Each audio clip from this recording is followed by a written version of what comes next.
Merci beaucoup. Merci de votre soutien. Et merci aussi au 7 doigts puis au Lab 7 pour cette ouverture vers les autres disciplines. Moi, étant créateur, ça me donne envie de dire à ma maman, je pars avec le cirque. D'ailleurs, je profite du moment pour la saluer parce qu'on est en web diffusion en direct. Bonjour. Donc, les caméras qui sont derrière, c'est ça. Et donc, il y a beaucoup de gens qui nous suivent à travers le monde à la maison. Et en fait, ça tombe bien parce que le prochain panel, on va parler aux regroupements professionnels, en fait, aux représentants des regroupements professionnels qui vont en fait venir nous parler des initiatives qu'il y a sur le terrain pour en fait créer des projets qui sont hybrides, qui incluent la technologie, comment on fait pour stimuler tout ça. Et je vais donc les inviter sur scène. Venez prendre place et puis on va commencer ce panel qui, en fait, est une réflexion aussi sur qu'est-ce qu'on pourrait faire ensemble pour faire plus de ponts entre les disciplines. Et pendant qu'il s'installe, je dirais que je suis... Oui, je vais m'asseoir au bout. Allez-y, asseyez-vous. Je suis le modérateur parfait pour cette rencontre parce que je viens du monde du théâtre. Je sais programmer dans Unity. Je peux jongler avec des oranges et puis je danse devant mes enfants. C'est bon? OK. Donc, en fait, bienvenue. Donc, je vais vous présenter. Donc, on a Mathieu Gagnon, qui est coordonnateur du développement numérique chez En Piste.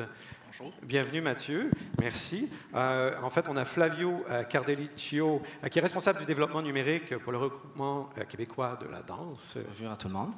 Et il y a donc en fait il y a Mireille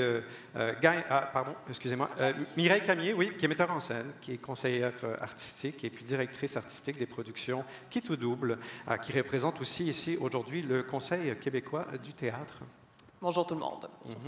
Et il y a aussi Gabrielle Sigmund-Mercier, qui est conseillère au partenariat, financement et services aux membres chez Exen Québec. Bonjour. Bonjour. Alors, sur le terrain, qu'est-ce qui se passe? Comment, en fait, je voudrais explorer d'abord quelles sont vos observations sur ce qui est en train de changer dans le membership des différentes associations ou bien dans les disciplines. Comment les créateurs, en fait, apprivoisent les nouvelles technologies? Comment, en fait, comment vous, en tant qu'organisme, vous essayez de mettre la table pour pouvoir leur donner envie de créer avec ces nouveaux outils? Alors, on va commencer, si vous voulez, peut-être avec Mathieu. Mathieu, dis-moi, qu'est-ce qui se passe au niveau des arts du cirque? Comment, en fait, les créateurs sont... Voilà, comment vous amenez les créateurs, en fait, à explorer les nouvelles technologies chez En Piste? Tout d'abord, bonjour, merci. Donc, nous, chez En Piste, on a eu l'avantage, à la sortie de la COVID, d'avoir un projet de sondage auprès de nos membres. Donc, ça nous a permis de tâter le pouls de où on en était avec tout l'aspect numérique dans la création et dans les organismes également. À la suite de ce sondage-là, on a pu organiser ici, chez les 7 doigts, à la suite de notre AGA, un chantier numérique où on a pu répondre aux besoins du sondage et présenter des ateliers et des activités pour nos membres qui nous ont permis de leur faire voir des nouvelles façons de développer le numérique dans la création. Donc, à la sortie du sondage, on s'est rendu compte qu'il y avait un besoin criant pour la connaissance du numérique dans la création, c'est-à-dire qu'on avait, chez les individus de nos membres, on avait 15% des répondants qui jugeaient leur niveau de connaissance des technologies numériques dans la création de spectacles comme bon ou très bon. Donc, un chiffre très, très peu. Chez les organismes, on parlait d'un chiffre de 7%. Donc, au travers du chantier numérique, ici, nous, on a pris l'initiative d'organiser plusieurs ateliers. Juste pour vous donner une idée, on avait un Wikiton pour la découvrabilité, donc plus l'aspect marketing et disponibilité des compagnies. Nous avons également présenté des présentations et conférences, donc on avait aussi un espace 365. Nous avions eu une conférence sur les bases de la création numérique donnée par le Petit Théâtre du Vieux-Noranda avec Rosalie qui est ici aujourd'hui. Nous avions également une présentation du Lab 7 des arts du mouvement et de la création numérique et une étude de cas de Sébastien Grenier-Cartier de chez Normal Studio qui, eux, font de la projection. Donc, en plus de ces conférences-là, nous avions mis en place des ateliers pratiques pour justement exposer nos membres à ces technologies-là pour qu'ils en connaissent plus et qu'ils puissent l'utiliser dans leurs œuvres. Donc, on avait l'introduction au projection mapping présenté par Isotone. Nous avions également un atelier de fabrication et de programmation de rubans lumineux présenté par Alexandre Seine et un atelier pratique appelé Remix ta culture présenté par l'LLIO. Donc, ces activités-là ont permis à nos membres et participants d'en découvrir plus sur l'usage du numérique vraiment dans la création pour répondre justement à ces besoins de sondage qu'on a décelés. Oui, donc il y a vraiment un besoin puis une envie chez les membres d'expérimenter, puis ils ont besoin d'opportunités de le faire en fait en direct. Donc c'est pour ça que la création de ces ateliers-là, ça a été bénéfique pour ça. Évidemment, c'est quelque chose qui est en cours. Vous allez déployer d'autres initiatives aussi? Oui, bien, chez Ampis, nous, on a un programme de formation individuelle, c'est-à-dire que pour le développement des compétences en carrière, il y a la possibilité pour les membres de se trouver un formateur pour un sujet spécifique et de faire une requête de formation. Donc, nous, au travers de ça, on veut aussi diffuser et rendre disponible aux gens ces technologies-là. Donc, on travaille sur une cartographie numérique aussi pour justement allier les artisans du cirque et les artisans numériques, de sorte que si un artiste a un besoin pour du mapping, par exemple, au travers de la cartographie, il peut découvrir qui dans le milieu du cirque ou qui même dans le milieu numérique pourrait répondre à leurs questions là-dessus. Super. Merci beaucoup. Flavio, comment ça se passe au niveau de la danse? Qu'est-ce que vous observez sur le terrain? Puis après, quelles sont les initiatives que votre groupement, qu'est-ce que vous mettez en place pour... Alors, merci déjà pour l'invitation. Ça fait plaisir. Amener la danse à parler de danse et numérique dans ces technologies, c'est pas toujours facile. Donc, c'est un challenge pour nous. On rassemble et on représente plus de 650 membres. Donc, organismes individuels, organismes chorégraphiques, mais aussi diffuseurs et enseignants sur l'ensemble du territoire pour rayonner, si on veut, l'art de la chorégraphie, mais aussi les conditions de travail, donc salariales, d'assurance pour tous nos membres. Donc, alors ça, c'est des enjeux très importants pour nous. Cette année, c'est aussi le 40e de notre existence. 40e. 40e, oui, le 4 octobre. Félicitations. Ça vient de passer. Donc, bref.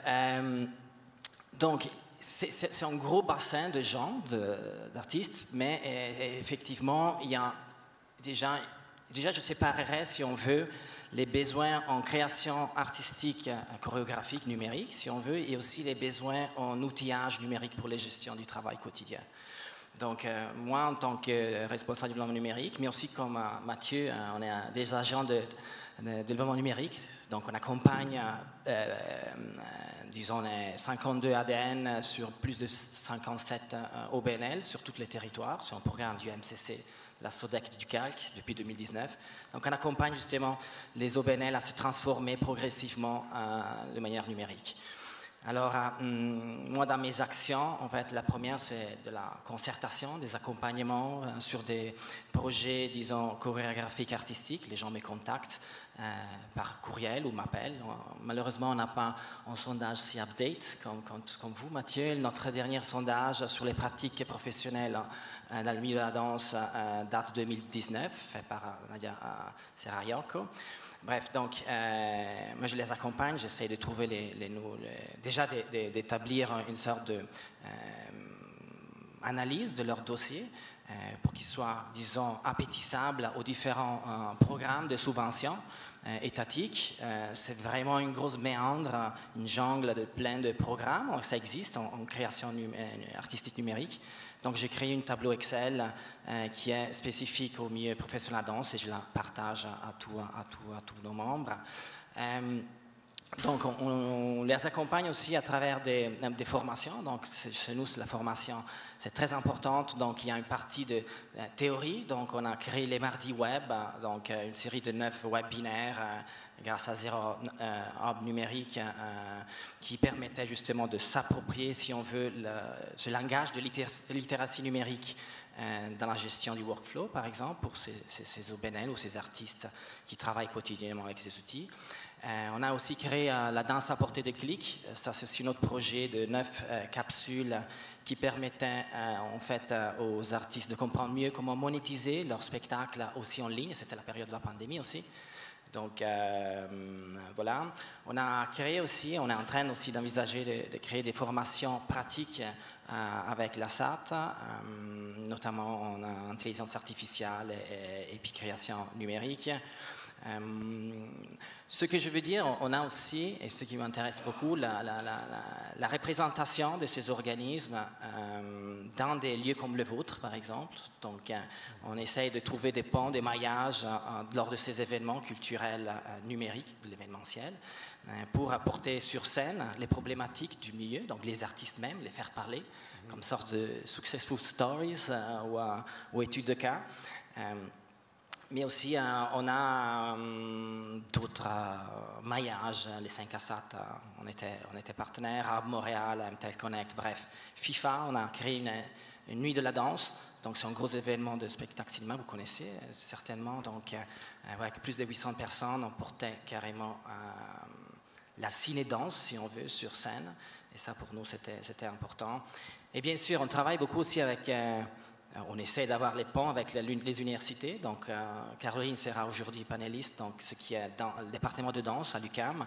Il y a un programme qui s'appelle Danse et technologie. Donc, ça aussi, essayer de former, comme on peut dire, depuis l'âge étudiant, si on veut ainsi dire, les futurs chorégraphes, les futurs chorégraphes grâce à l'utilisation des technologies. Évidemment aussi, on a des projets qui vont s'en venir sur des résidents d'artistes. Et aussi sur d'autres événements comme Danse et technologie qu'on a co-organisé au moins la 3e journée. Philippe Bédard est dans la salle avec Hexagram, McGill, l'UQAM et le RQD, donc qui permettaient lors de 3 jours de porter sur scène les problématiques au niveau scientifique aussi.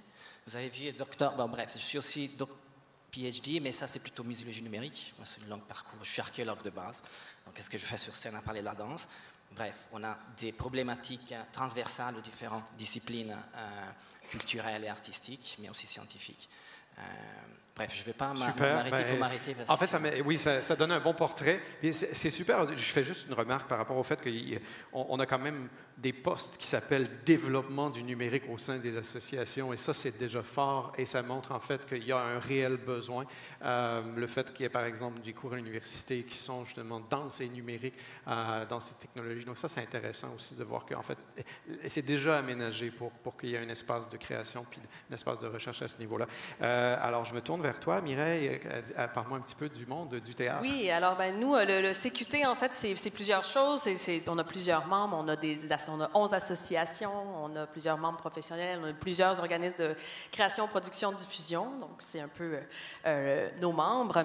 Et en fait, nous, notre agente de développement numérique venait juste d'arriver en poste avec plein d'idées sur comment partir des projets. Et là, la pandémie est arrivée. Oui. Et donc, nos observations, c'est comme s'il y avait eu un gros nuage noir, sombre sur les artistes de théâtre qui s'appelait numérique. Fait qu'on partait de là. On dirait que ça a comme le départ de notre volonté de développer des outils numériques pour les artistes de théâtre a commencé très difficilement parce qu'en fait, les artistes de théâtre avaient cette impression qu'il y avait plein de financements qui s'en allaient dans le numérique puis qui nous allaient nous enlever de la recherche sur le terrain, par exemple. Il y avait une vision, même que le numérique, les gens avaient juste peur de ce mot-là, ne savaient pas ce que ça voulait dire.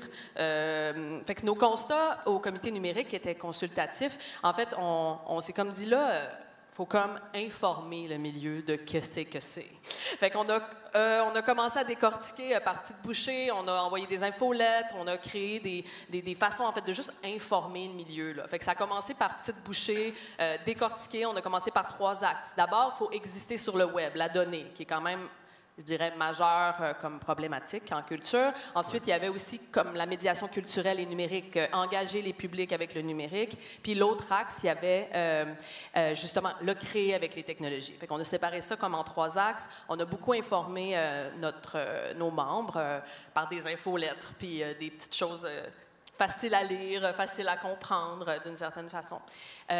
Et ensuite, ça a culminé vers un agora numérique où là, on a vraiment disons, on est parvenu à quand même réunir beaucoup de nos membres. Et là, on a mis de l'avant des enjeux de données, bien sûr, avec des experts. On a aussi parlé d'éthique numérique. Okay? On avait besoin aussi, là, avec Dominique Leclerc, qui est une artiste de théâtre, qui va vraiment comme aller chercher les angles morts là, des utilisations des technologies aussi. Puis quand on utilise telle technologie, on est en train de donner d'offrir nos données à des gros industriels. Est-ce qu'on veut ça? Est-ce qu'on veut que les entreprises... Donc, il y avait quand même une réflexion aussi sur les enjeux éthiques, puis aussi sur même l'éco-responsabilité numérique. Donc, on est allé aussi là-dedans. Je pense que nos membres avaient aussi besoin d'avoir une vision large dessous ça. Et ensuite, il y avait la fameuse diffusion web qu'on a aussi abordée. C'est quoi le modèle possible? On a analysé le modèle d'affaires avec plusieurs personnes qui en avaient fait. Puis, tu sais, les constats de la web, nous, en théâtre, c'est beaucoup ça l'enjeu. On dirait que pendant la pandémie, tout le monde se sentait obligé de faire de la web diffusion, puis personne n'aimait ça. Tu sais, il y avait quand même... Oui. Je vous parle de beaucoup de négativisme, mais je m'en viens vers du positif, vous allez voir. Et ensuite, on a aussi abordé la dramaturgie sonore. Ça, c'est la balado-diffusion, qui est quand même dans notre secteur de théâtre, parce que c'est du storytelling. Il y a eu beaucoup de positifs là, dans la balado. Il y avait plusieurs... artistes qui se sont réunis autour de projets phares en balado. Puis aussi, il y avait Radio-Canada aussi qui était là pour réfléchir aussi au modèle de diffusion de la balado. Et il y avait aussi le Petit Théâtre du Vieux-Noranda qui a tout documenté cette agora numérique-là et qui a aussi partagé ça. Ils sont encore disponibles aussi, ces contenus-là, aussi pour les artistes de théâtre. Et je dirais aussi, on a aussi la deuxième journée, il y avait aussi un workshop avec Hexagram où là, on pouvait vraiment toucher aux technologies. Il y avait de la marionnette virtuelle de Paola Huitron aussi, comment utiliser... c'est vraiment 2 univers... interdisciplinaire là, entre de la réalité virtuelle et de la marionnette, mais c'est des outils concrets pour les marionnettistes et ce projet-là continue à évoluer si vous voulez le suivre. Puis, c'est ça. Puis ensuite, l'autre volet, c'est qu'on a aussi créé de la formation, entre autres une formation dont on est très fiers avec le Petit Théâtre du Vieux-Noranda, qui accueille des artistes de théâtre à Rouyn-Noranda, qui ont combien de jours? 4, 5? 5 jours! 5 jours à Rouyn-Noranda où il veut vraiment expérimenter avec un techno-créatif des technologies, y toucher. Puis c'est souvent là que les nouvelles idées arrivent aussi à travers cette formation-là. Oui. Mm-hmm. Donc, en fait, oui, c'est vrai qu'il peut y avoir une appréhension pour se dire, en fait, est-ce que les technologies sont là pour remplacer les arts vivants? Peut-être que c'est l'appréhension qu'avaient les membres ou certains membres, et vous devez dépasser, en fait, cette étape-là pour après rentrer dans... leur permettre de comprendre aussi que c'est un outil, que ça peut, en fait, apporter beaucoup. Puis justement, au niveau de la VR et de la marionnette, je trouve ça super intéressant parce qu'effectivement, on est maintenant, le VR est en temps réel dans l'espace. Et donc ça, c'est vraiment intéressant que la marionnette puisse trouver sa place aussi dans ce médium-là. Merci. Alors, donc en fait, Gabrielle, si tu peux me dire, Gabrielle, tes membres sont du côté des technologies. Parle-moi un petit peu de leur envie ou leur désir d'aller intégrer les arts vivants et est-ce que ça se fait à l'heure actuelle? Est-ce qu'il y a des membres? Il y en a, on le sait, mais je connais la réponse. Mais parle-moi un petit peu de qu'est-ce qu'il y a sur le terrain par rapport voilà, au pont entre les deux. Oui, bien justement, j'allais dire que mes membres sont définitivement très intéressés à travailler avec le numérique. À la question initiale, oui. Ça ne fait pas de doute.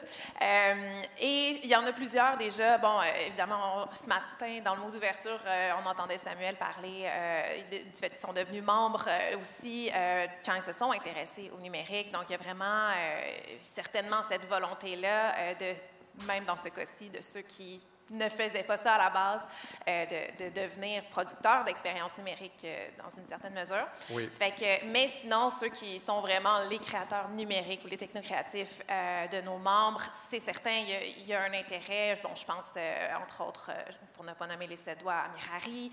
Je pense à La Cargaison, qui est un collectif qui sont vraiment au croisement des arts vivants et du numérique. Donc, il y a ça dans l'écosystème, c'est sûr. Il y en a plein aussi qui ne le font pas, mais qui sont intéressés parce que, bon, il y a cet aspect-là très culturel, que ce soit en spectacle, que ce soit en musée. Il y a des ponts, clairement, déjà qui sont établis. Au niveau des enjeux, un petit peu, j'ai envie d'aller là. C'est sûr que nous, on a contribué donc à une étude qui n'est pas encore sortie, mais qui se penchait vraiment sur les difficultés de ce croisement-là entre art vivant et intégration du numérique. Ce qui est ressorti, c'est vraiment que les modèles actuellement ne sont pas adaptés. Que l'on parle, bien, je reviens au discours de Samuel parce qu'il l'a si bien nommé tantôt, mais qu'on parle du financement. Dans cette étude-là, on voit qu'en moyenne, là, on s'entend, ça coûte à peu près 3 fois plus cher faire une production qui est au croisement des deux. C'est sûr qu'à la base, il y a quelque chose déjà qui est une grande embûche. Ensuite, bien, au niveau aussi de tout ce qui va être diffusion ou les salles de théâtre actuellement, on le sait avec la pénurie de main-d'œuvre, mais aussi tout ce qui est cette expertise-là de venir mélanger l'art de la scène et du numérique, du temps réel, du génératif.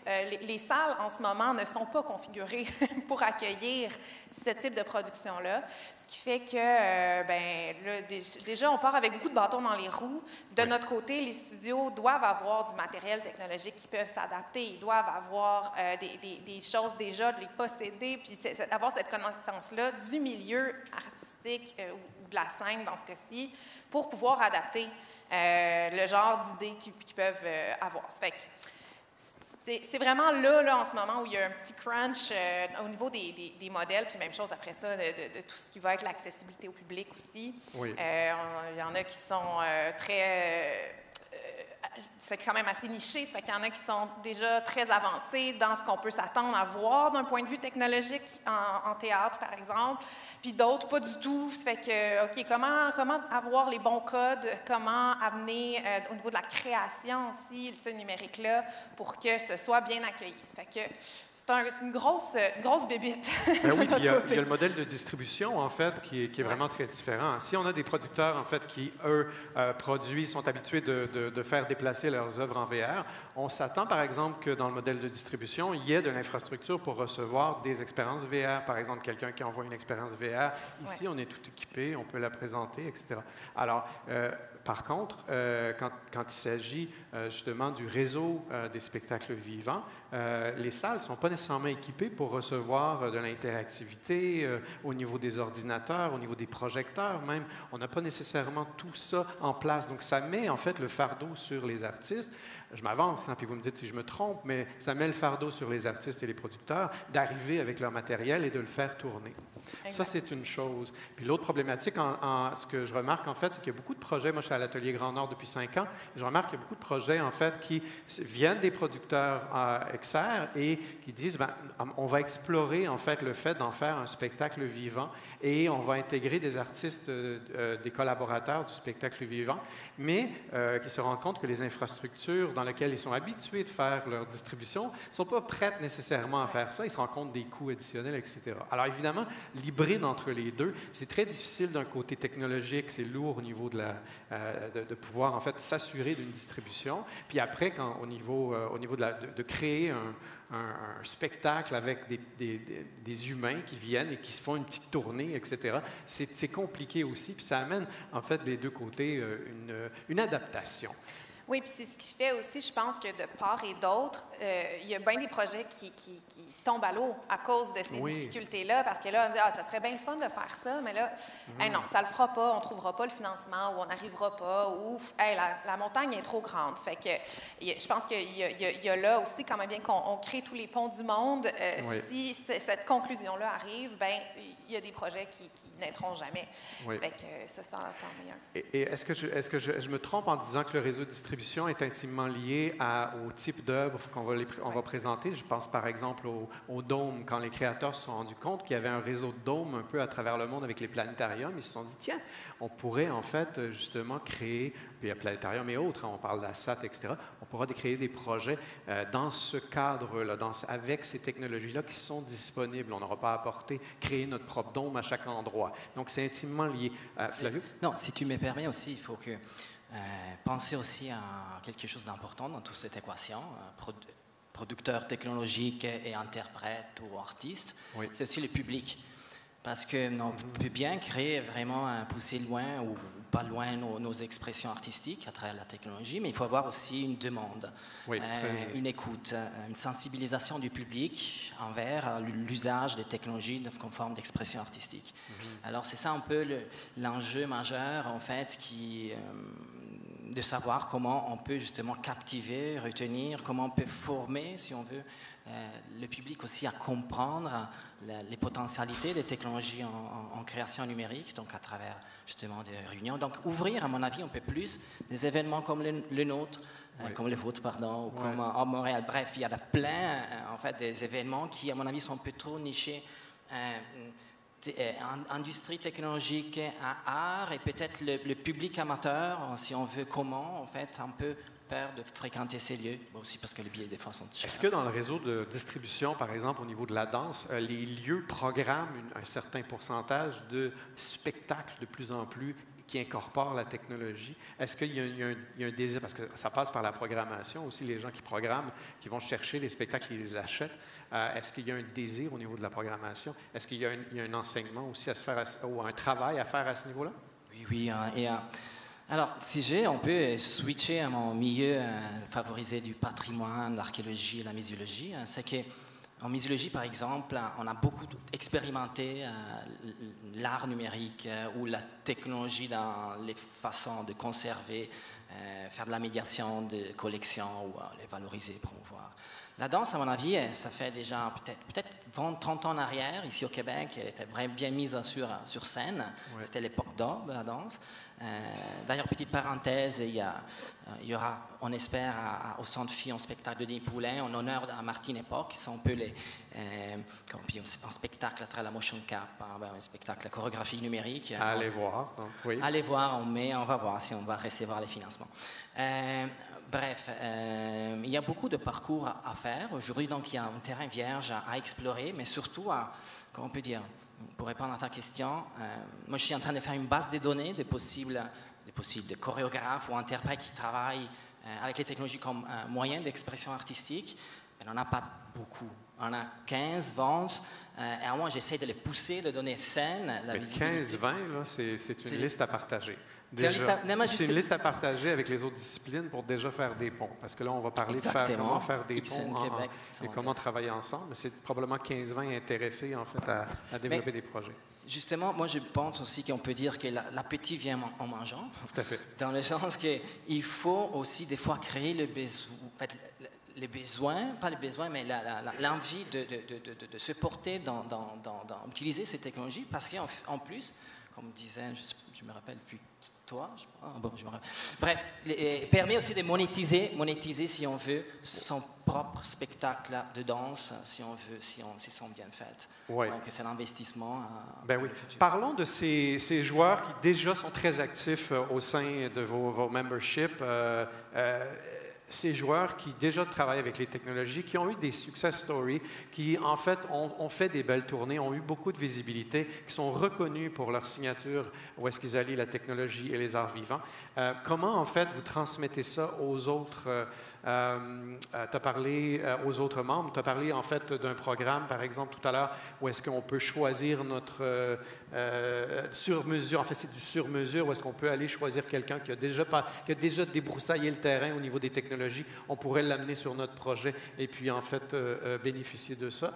Est-ce que, parle-moi un petit peu peut-être? Oui, bien, la formation, le développement de formation au travers de compétences carrière, c'est quand même très intéressant parce que c'est vraiment selon vos besoins. Fait que c'est possible pour le membre d'Ampis d'aller chercher un formateur en particulier.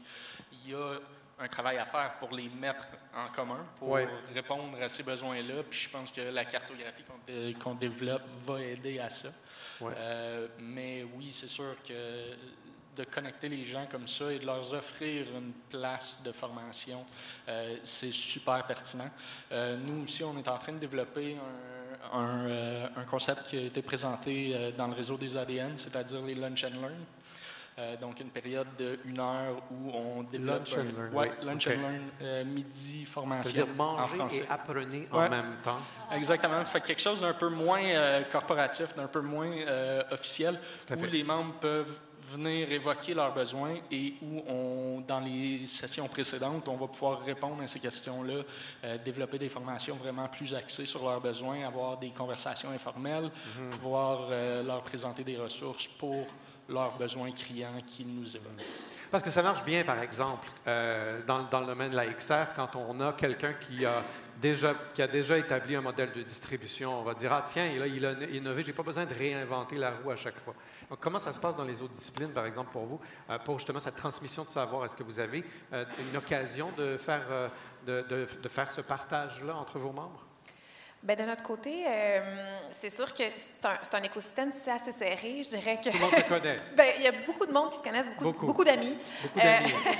Ce qui fait que les gens discutent beaucoup entre eux, entre autres de ces modèles-là.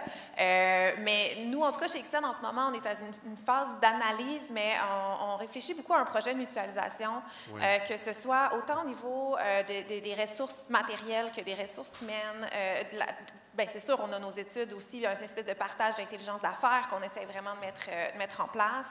En tout cas, on réfléchit beaucoup à comment est-ce qu'on peut simplifier tous ces échanges-là au sein même du réseau, mais aussi de voir, bien, est-ce qu'il n'y a pas des petites tentacules qui peuvent aller avec les autres secteurs culturels. Parce qu'on a tous dans nos studios 4 casques VR, 2 soutes de capture de mouvement qui ont servi puis qui vont servir à l'expérimentation. On va devenir des dans un an. On ne va pas nécessairement toutes les utiliser, puis évidemment, ça serait bien de les pouvoir les mutualiser. D'un point de vue développement durable, on ne se pose même pas la question, c'est d'une évidence. Après ça, moi, en tout cas, j'avais mon studio aussi, j'étais donc membre XN avant de travailler chez XN, puis la moitié de mon studio était de l'équipement technologique de plein d'années différentes, parce que tu l'as bien nommé, on ne parlera pas d'obsolescence ici, mais ça évolue rapidement. Il y a beaucoup de choses, que ce soit des lasers, des capteurs, des Kinect, des casques, des téléphones, des iPads, des projecteurs. Il y en a beaucoup de stock. La difficulté, c'est la gestion. Si on fait venir des artistes pour pouvoir expérimenter avec, on n'a pas peut-être le temps d'organiser tout ça pour gérer ça. Alors, effectivement, il y a un besoin à ce niveau-là, il y a une opportunité. Comment, en fait, on peut faire, parce que moi, j'ai l'impression qu'il faudrait prendre tous les membres ici et créer des ateliers, vos membres, et créer des ateliers où est-ce qu'à la base, les gens puissent expérimenter, à vraiment faire naître des idées. Comme on dit, l'appétit vient en mangeant, mais l'appétit vient aussi quand on a un beau buffet devant nous. Prochain il y a beaucoup, oui. Et en fait, comment créer cette opportunité-là où est-ce qu'on peut jouer avec le buffet et rentrer dans la matière? Moi, à l'ONF, par exemple, quand j'y étais, on allait dans des régions où est-ce qu'on voulait amener la VR, le AR, mais il n'y avait personne qui avait expérimenté avec ça. Alors, on allait chercher des sculpteurs, des poètes, et c'est vraiment formidable. C'est un interart, en fait. Et ça, je trouve cet interart-là, j'en vois pas beaucoup des opportunités comme ça. Est-ce qu'il y a un terrain fertile pour pouvoir créer ce genre d'opportunités-là? Bien, je peux peut-être ajouter que quand même, d'abord, je pense qu'il y a un projet, il y a vraiment des besoins semblables au niveau de la danse puis du cirque. Je veux dire, on a des artistes qui ont besoin de faire leurs premières expérimentations, qui ont besoin de voir ce qui se passe pour avoir la bougie d'allumage, il faut voir des œuvres, il faut partager. Fait que moi, je pense qu'il y a clairement des besoins semblables dans ce qu'on a nommé à la base, là, de comprendre les technologies. Et il y a déjà des projets un peu entre nous, comme avec le RQD, où on a des formations qu'on donne en commun aussi, parce que, je veux dire, c'est la même. Travailler sur Isadora, qui est un logiciel, par exemple, qui est dit user-friendly pour les artistes des arts de la scène, par exemple. Il y a ça, en fait, il y a de la formation. Mais je pense que c'est vrai que ça peut vraiment être interdisciplinaire parce que les besoins sont très semblables. Après, comment on raconte une histoire avec une nouvelle technologie, que ce soit en cirque, en danse ou en théâtre, c'est pas tout à fait les mêmes outils, là. C'est sûr, un balado en danse, c'est plus complexe, par exemple. Oui, bien sûr. Tu as nommé en fait quelque chose de très important à relever, c'est la gestion des projets, disons, artistiques. Ouais. Peut-être ça c'est pas encore là, disons, quelqu'un qui gère complètement au niveau d'organisme, un projet numérique chorégraphique, par exemple. C'est comme en muséologie, j'aime bien faire tout ces parallèles. On a, dans les pays anglo-saxons, on a le Digital Curator qui permet de comprendre aussi les mécanismes, si on veut, d'exploitation des nouvelles technologies pour des espaces qui sont virtuels et non pas physiques. Bref, je me demande si, avec l'émergence de la naissance de nouveaux métiers, rôles, notamment en danse, il n'y aurait pas la naissance d'un digital choreographer, quelque chose qu'ils peuvent comprendre un peu comment mettre en scène et orchestrer de manière captivante en spectacle chorégraphie numérique.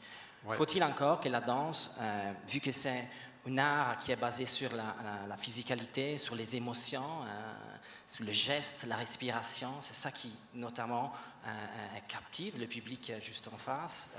Des fois, c'est difficile à la répliquer de manière virtuelle. Les émotions ne sont pas les mêmes, sont différentes. Donc, il faut avoir le juste équilibre pour mettre en scène, si on veut, d'abord l'artiste et son corps, en fait, sa performance, et puis ensuite, peut-être, à travers des technologies, enrichir cette émotion. Parce que c'est une des difficultés dans la création, c'est d'arriver à trouver cet équilibre où est-ce que le spectacle vivant, en fait, les artistes du spectacle vivant ne sont pas juste en train de se dire « bon, j'ai des nouveaux outils, qu'est-ce que je raconte avec ces outils-là? » La matière première, elle est riche déjà au niveau du storytelling, de leur pratique, du corps, enfin, au niveau du cirque, au niveau du théâtre, la parole et puis la scène. Je veux dire, c'est pas la technologie qui est le nouveau jouet avec lequel, en fait, qui va inspirer nécessairement l'histoire. On parle du fait qu'on raconte des histoires dans tous ces médiums-là et que la technologie vient comme un outil. Alors, pour pas qu'elle prenne toute la place, il ne faut pas créer non plus des événements où, justement, on parle juste de technologie. On s'entend? Et c'est comment on arrive à amener ces technologies-là dans la pratique, mais pas en leur donnant trop de place non plus pour qu'ils viennent manger le spectacle vivant. C'est pas en opposition, mais il y a quelque chose de ça. Hein? Il y a quelque chose quand même à gérer. Puis tu en as parlé par rapport à la crainte dans le membership de se faire un peu avaler par le numérique. Et cette crainte-là, c'est quand même quelque chose, c'est un enjeu à dépasser. Oui, je pense aussi, il y a des projets phares qui, en fait, comme tu dis, la transmission des savoirs, c'est important parce qu'en fait, il y a des projets phares qui fonctionnent où là, une technologie vient vraiment offrir au spectacle quelque chose de supérieur. Je pense à Violette de la compagnie Joe, Jack et John, où une jeune qui vit avec une trisomie qui a un secret à dire à un spectateur, mais elle ne peut pas le dire elle-même. Fait qu'elle lui met un casque de réalité virtuelle et là, le spectateur parvient à connaître son secret, par exemple. C'est extraordinaire comme expérience où tu as vraiment accès à de l'intimité. Puis là, la technologie vient vraiment répondre aux besoins de la création, par exemple. Je pense aussi une façon de transmettre ça, c'est aussi que les diffuseurs soient ouverts. Comme on disait tout à l'heure, c'est vraiment aussi ça, que ceux qui peuvent présenter ça puissent être ouverts à une expérience qui est différente. C'est sûr que les diffuseurs ont un gros rôle à jouer sur que ces créations-là, des projets puissent circuler. Là, parce que c'est sûr qu'il faut adapter. C'est pas comme remplir une salle de 250 personnes avec des tickets. Là, c'est sûr que c'est pas la même chose, un spectateur à la fois. Mais ça, il faut que le diffuseur ait des moyens. On parle encore de financement. Il faut qu'il y ait l'ouverture. Il faut qu'il y ait du temps pour y penser aussi. Ça, c'est quand même un des facteurs aussi des réussites. Là. Oui, absolument. La circulation des auditoires à l'intérieur de l'œuvre, c'est quand on parle plus justement de gens qui sont assis dans la salle. On en a beaucoup parlé avec les producteurs externes parce qu'il y a un savoir-faire qui se développe à ce niveau-là. Quand on passe par exemple aux œuvres qui se présentent au Centre Phi, où est-ce que la circulation de la salle devient un élément tellement important dans la création. Oui. Oui, bien, c'est un peu ce que je disais tantôt, dans le sens où, quand je dis que les lieux ne sont pas nécessairement adaptés, on en a certains qui commencent, qui sont là, mais au niveau du VR, en tout cas, dans le monde actuellement, il n'y a pas de lieu où on peut avoir 200 personnes avec un casque. C'est ça. Ça fait que, quand tu disais du one-on-one, c'est vraiment ça. Là, après ça, dans ton modèle d'affaires ou d'impact et de retombées économiques, bien, ça devient super difficile de dire que ça va être intéressant comme projet d'un point aux bailleurs de fonds ou aux investisseurs. Là. Ça fait que c'est sûr que c'est un grand défi de ce côté-là, malgré l'intérêt grandissant pour le public aussi. Parce que, bon, on sait, là, les casques de VR, c'est très jeu vidéo, puis ça a été conçu pour ça. Là, il y a de multiples usages qui se développent. Il y a quelque chose d'intéressant, mais après ça, c'est ça. Comment ramener ça à une autre échelle, c'est pas encore fait. Oui. Ouais. Je pense que ça serait bénéfique, justement, comme on parlait, pour terminer, effectivement, dans des événements comme celui-ci, mais aussi dans les événements que vous créez dans chacune des disciplines de votre côté, d'inviter les autres, effectivement, de montrer un showcase qui est varié, qui est interrare déjà, pour comprendre que, en fait, ça se fait déjà. Il y a déjà des super beaux projets du côté de Exen qui incorporent la danse et le théâtre de la même façon du côté du cirque, au niveau de la danse, au niveau du théâtre. Il y a des projets qui incorporent les technologies depuis longtemps, hein, on s'entend. Donc, c'est vraiment de montrer, de mettre ça en valeur pour donner le goût, en fait, aux gens de se lancer dans cette aventure. Si je peux faire du pouce un petit mot de la fin, s'il y a quelque chose qu'on a... Oui, vas-y. Oui, bien, j'ai envie d'ouvrir, en fait, une invitation à tout le monde, parce que je pense qu'effectivement, c'est une chose de dire « je veux développer un projet avec quelqu'un en co-création mais c'en est une autre de dire « hey, j'ai juste envie d'essayer des affaires ». Ça fait autant de nos studios que de vos créateurs de dire « bien, on invite des artistes, on invite des créateurs à nos phases de prototypage, simplement, avoir un regard critique, constructif d'un point de vue créatif qui peut amener d'autres choses, et ça peut nourrir de part et d'autre. Je pense qu'il y a vraiment quelque chose là de manière plus organique qui peut facilement se produire. Tout à fait. Oui, parce que, tu sais, à la base, il y a un manque d'accessibilité à ces outils-là. C'est des outils qui évoluent aussi terriblement rapidement. Tu sais, tu penses à ChatGPT, tu te retournes à l'intérieur de 3 semaines, puis c'est plus la même chose du tout. Il y a des nouvelles fonctionnalités. Oui. Donc, l'accès à ces outils-là est déjà un frein à cette création-là, de la compréhension de tout ce qui est possible de faire avec. Fait que oui, d'avoir des espaces communs où on peut juste jouer avec des choses aussi, voir qu'est-ce qu'on peut faire avec, c'est quelque chose de crucial parce que oui, il y a un manque de ressources constant et c'est des investissements à faire énormément si c'est juste pour faire de l'exploration aussi. Tout à fait. Il y a aussi des moyens, si je me permets, d'exploration artistique pour des gens qui n'auraient pas la possibilité de danser physiquement sur scène. On a eu des cas, justement, des gens à mobilité réduite, en fauteuil roulant, dans ces technologies, justement, qui ont recréé ce spectacle en virtuel à travers un avatar, donc ils reprennent possession de leur corps, au moins de manière virtuelle, ils peuvent s'exprimer de cette façon. Donc c'est très important de cette inclusion dans les technologies. Tout à fait. Parce que je ne pense pas que ça vient d'un manque d'intérêt du tout, ça vient d'un manque de compréhension et d'accessibilité. Absolument. Belle façon de terminer. Merci beaucoup. Merci pour ce panel. On les remercie tout le monde. Très intéressant. Une conversation à poursuivre. Je vais vous dire en fait que maintenant, je vous invite à prendre une petite pause de 10 minutes. On va se retrouver donc à 11 heures pour parler de capture de mouvement, technologie et capture de mouvement pour les arts vivants. Et donc, en fait, je vous rappelle qu'il y a un petit peu de vivre ici. Sinon, ça serait à l'extérieur. Les toilettes sont au fond là-bas. Les grandes portes vont s'ouvrir. On se retrouve dans 10 minutes. Merci beaucoup. Merci. Merci, super. Super. Au panneau, merci.